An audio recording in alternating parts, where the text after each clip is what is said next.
Some of the governor's soldiers took Jesus into their headquarters and called out the entire regiment. They stripped him and put a scarlet robe on him.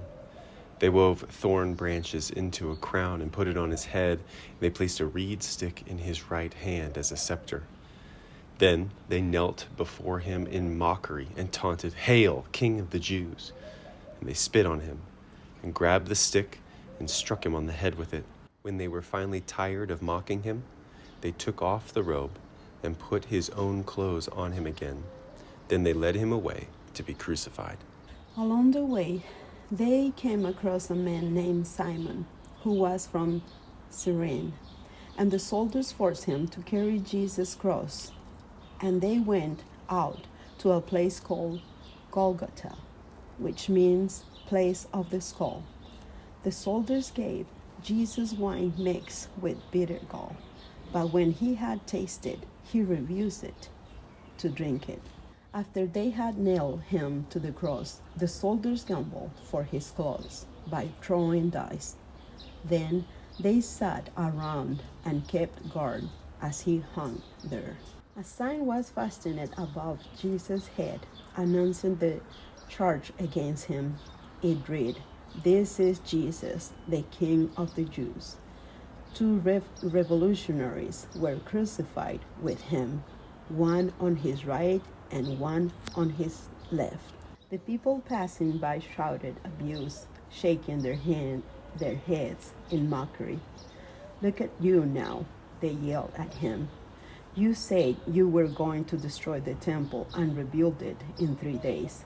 Well, then, if you are the Son of God, save yourself and come down from the cross."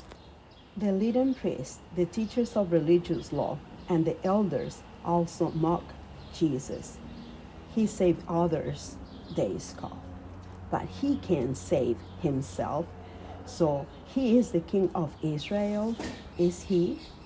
Let him come down from the cross right now, and we will believe in him. He trusts God, so let God rescue him now if he wants him.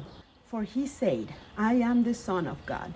Even the revolutionaries who were crucified with him ridiculed him in the same way. At noon, darkness fell across the whole land until 3:00. At about 3:00, Jesus called out with a loud voice, "Eli, Eli, lema sabachthani," which means, my God, why have you abandoned me?"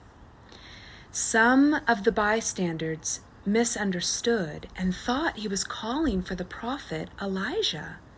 One of them ran and filled a sponge with sour wine, holding it up to him on a reed stick so he could drink. But the rest said, "Wait, let's see whether Elijah comes to save him." Then Jesus shouted out again, and he released his spirit. At that moment, the curtain in the sanctuary of the temple was torn in two from top to bottom. The earth shook, rocks split apart, and tombs opened. The bodies of many godly men and women who had died were raised from the dead.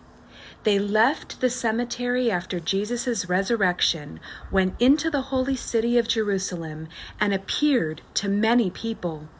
The Roman officer and the other soldiers at the crucifixion were terrified by the earthquake and all that had happened. They said, "This man truly was the Son of God."